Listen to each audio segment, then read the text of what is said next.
Hi friends, welcome to my channel. இப்போ வந்து ஒரு ரெசிபி வீடியோ தான் பார்க்க போகிறோம்.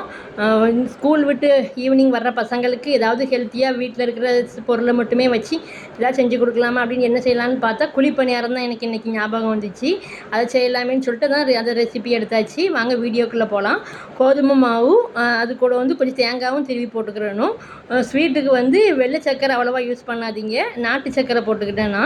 உங்கள்கிட்ட கருப்பட்டி இருந்தால் கூட கருப்பட்டி, அச்சு வெல்லம் எதுனாலும் போட்டுக்கலாம், மண்டை வெல்லம் ஏதாவது போட்டுக்கலாம். ஸ்வீட்டுக்கு தக்கனமாக போட்டு கொஞ்சோண்டு உப்பும் போட்டு மிக்ஸ் பண்ணி வச்சுருங்க. ஒரு 1/4 மணி நேரம் ஊற வச்சுருங்க. எதுக்கு கொஞ்சோண்டு ஒரு பிஞ்ச் அளவுக்கு உப்பு போடணும், அப்போ தான் ஸ்வீட்டு நல்லா எடுத்து கொடுக்கும்.